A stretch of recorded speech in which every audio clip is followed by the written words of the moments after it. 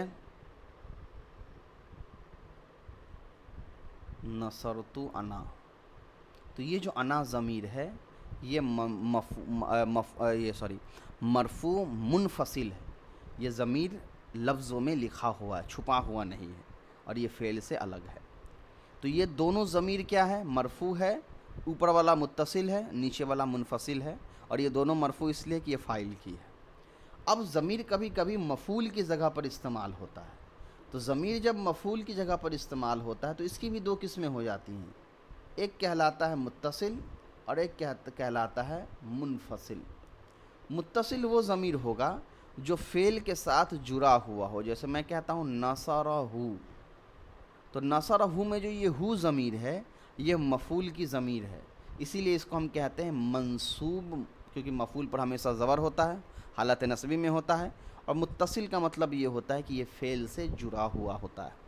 اور منفصل کا مطلب ہوتا ہے ایسی ضمیر جو فعل سے الگ ہو. جیسے ایاک نعبد، یہاں ایاک جو فعل ہے یہ مفعول کی ضمیر ہے منصوب والی، اور ایاک یہاں پر منصوب منفصل ہے کیونکہ یہ فعل سے الگ ہو کر کے آئی ہے. اسی طریقے سے ضمیر کبھی کبھی مبتدا بنتا ہے. جیسے ہوا عالم، یہاں ہوا ضمیر مبتدا بنا ہے. تو مبتدا پر کیا ہوتا ہے؟ ہمیشہ پیش ہوتا ہے. تو اس ضمیر کو بھی ہم کہتے ہیں مرفوع. اور یہ متصل ہوگا یا منفصل ہوگا؟ تو متصل تو فعل کے اندر ہوتا ہے تو منفصل ہی ہوگا کیونکہ یہ الگ ہے. تو یہ ہو گیا مرفوع منفصل. کبھی کبھی ضمیر مضاف الیہ بنتا ہے. جیسے ہم کہتے ہیں نا قلم زیدن، زید کی قلم. اب آپ زید کی جگہ ہو لگا دیجئے، قلمہ، اس کی قلم. تو یہ ہو ضمیر جو ہے یہ مضاف الیہ کی جگہ پر آیا ہے. اس کو ہم کہتے ہیں مجرور متصل. مجرور متصل کیوں کہتے ہیں؟ مجرور متصل اس لیے کہتے ہیں کہ مضاف الیہ کا اعراب ہمیشہ زیر ہوتا ہے، تو یہ حالت جری میں اس لیے یہ مجرور ہے. اور متصل کا مطلب یہ ہوتا ہے کہ یہ مضاف کے ساتھ مل کر کے آتا ہے، الگ نہیں لکھتے ہیں. پھر حرف جر کے بعد آتا ہے. جیسے مان لیجیے با حرف جر ہے تو بی قلمین اگر آپ لکھتے ہیں تو قلم سے ہوتا ہے. اگر میں وہی بھی لکھ دوں اس سے، تو یہ جو ہو ضمیر ہے یہ اصل میں ضمیر مجرور متصل ہے. اور یہ مجرور کیوں ہے؟ حرف جر کی وجہ سے، حالت جری میں ہونے کی وجہ سے. اور متصل کیوں ہے؟ حرف جر کے ساتھ جر کرانے کی وجہ سے. اس کے بعد کبھی کبھی حروف مشبہ بالفعل کے ساتھ آتا ہے. جیسے ہم کہتے ہیں نا انا زیدن قائم، بے شک زید کھڑا ہے. تو اگر میں زید کی جگہ ضمیر استعمال کروں تو ہو جائے گا انہو قائم. تو یہ ہو ضمیر جو ہے یہ ضمیر کیا کہلائے گا؟ منصوب متصل. کیوں منصوب متصل کہلائے گا؟ اس لیے کہ انا کا اسم پر ہمیشہ زبر ہوتا ہے، اور یہ تو حالت نصبی میں ہے تو اس پر زبر کی جگہ پر ہے. وہ الگ بات ہے کہ پیش اس لیے پڑھتے ہیں کہ یہ مبنی ہوتا ہے، اس کا اعراب بدلتا نہیں ہے، تو جو اعراب جیسا ہے ویسا ہی رہ جائے گا. تو ہو ضمیر منصوب ہے کیوں؟ کیونکہ حالت نصبی میں آیا ہے انا کے اسم کی وجہ سے. اور متصل کیوں ہے؟ اس لیے کہ یہ انا کے ساتھ جڑا ہوا ہے. اسی طریقے سے کانا کی بھی خبر آتی ہے. جیسے کانا، تو اس کے اندر ہوا ضمیر ہم آلریڈی مانتے ہیں، یہ کہلاتا ہے مرفوع متصل. مرفوع کیونکہ کانا کا اسم پر ہمیشہ پیش ہوتا ہے، اور متصل اس لیے کہ وہ کانا کے اندر ہوتا ہے. یہ ساری تھی ضمیر کی باتیں.